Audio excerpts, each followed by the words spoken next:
Pot v družbo blagostanja vodi skozi družbo znanja. In zato, da bomo vsi prišli v to družbo blagostanja, vsekakor potrebujemo razvijati najbolj pomembno kompetenco, to je učenje učenja.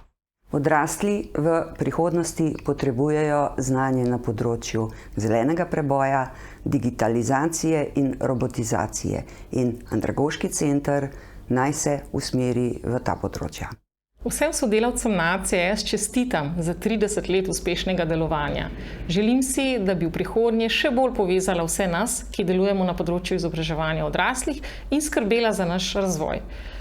Želim si tudi, da bi prispevala k še večji prepoznavnosti področja izobraževanja odraslih in vseživljenjskega učenja v Sloveniji.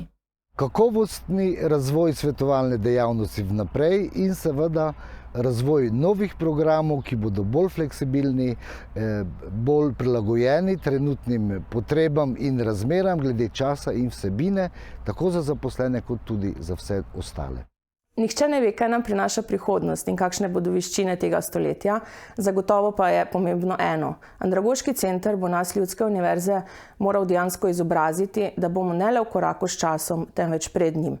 Slediti rdeči niti, razvijanje teorije, umeščanje rezultatov v prakso, različne razvojne dokumente na nacionalni in lokalni ravni in kot podlago v procesih odločanja. ACS si mora zagotoviti kakovostne kadre in strokovno avtonomijo, ki jo je imel ob rojstvu.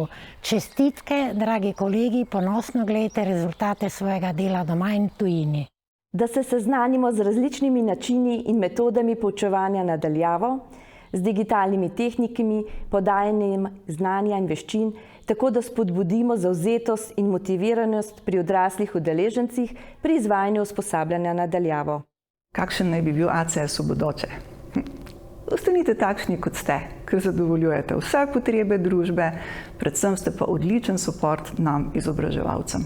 Prihodnost ACS-a se bo kazala predvsem v prehodu na digitalno, zeleno ekonomijo, tudi v povezavi z robotizacijo in pa avtomatizacijo delovnih procesov.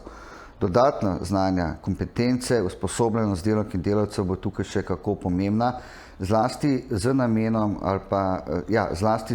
ohranitve delovnih mest. Odvisno od prihodnosti. Vsekakor v prihodnosti se bomo ukvarjali z digitalizacijo, ampak ne z digitalizacijo v današnjem smislu, pač pa z digitalizacijo, ki bo postala kultura našega življenja na vseh področjih. Pomembna je razvojna naravnanost Andragoškega centra Slovenije glede na spremembe v družbi. Uvajanje novosti ter dobrih praks na področju skrbi za kakovost izobraževanja odraslih.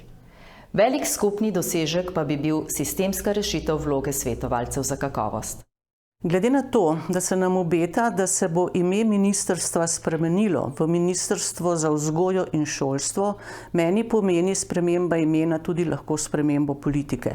Zato mislim, da Andragoški center mora ostati takšen, kot je bil ustanovljen, se pravi inštitucija za raziskovanje, razvoj in izobraževanje odrasle populacije.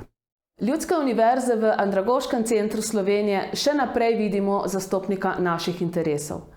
Pri tem si verjetno vsaj izvajalci iz manjših krajev in iz obrobnih regij želimo, da bi bili bolj videni, bolj zastopani naši interesi in pri tem mogoče bolj upoštevane naše potrebe. Ta bo v prihodnje še bolj pomembna, svetlobna hitrost narekuje učenje na vsakem koraku. Andragoški center lahko s sodelovanjem z različnimi akterji, z najnovejšimi pristopi in metodami uspešno sledi domačim in evropskim ciljem področja. Učenje naj tako postane postulat dobrobiti prebivalk in prebivalcev Slovenije vseh starosti in statusov.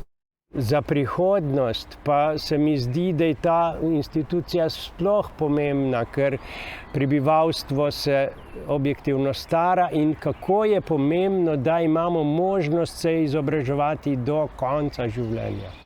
V mislih imam center, središče, stičišče, kamor lahko prihajamo zajemati strokovna znanja, kjer lahko črpamo razvojne izzive in kjer seveda ne sme manjkati raziskovalnega duha in ustvarjalnosti, ki izobraževanju odraslih da krila.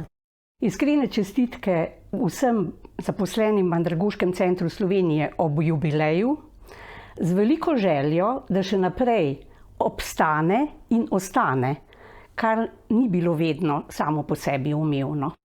V prihodnje si želimo, da bi ta srčna ekipa na ACS-ju nadaljevala s svojim delom. Eno je znanje, ki ga posredujejo, drugo pa je srčnost, ki dostopa do naših src in ki nas opolnomoči, da zmoremo to, kar želimo. Vloga Andragoškega centra je še kako pomembna, saj se potrebe in želje ljudi nenehno spreminjajo. Center naj še naprej prispeva k dobremu in kakovostnemu razvoju raznih programov, seveda v skladu s potrebami udeležencev. Hkrati pa naj še naprej nudi podporo vsem, ki delamo v izobraževanju odraslih. Od ACS-a v prihodnosti pričakujem, da nam razvija in da nam pomaga živeti v hitro spreminjajoči se tehnološki družbi in da nam pomaga, da pridemo s pravimi programi do pravih ljudi, tako imenovane ranljive ciljne skupine. Čutim, da bo Andragoški center Slovenije skupaj z odločevalci tudi v prihodnje upal barvati čez črto. Si pa želim, da bi v svoji viziji našli tudi prostor za to, da bi Slovenci več sodelovali in bili bolj hvaležni za vse, kar imamo. Srečno, Andragoški center Slovenije!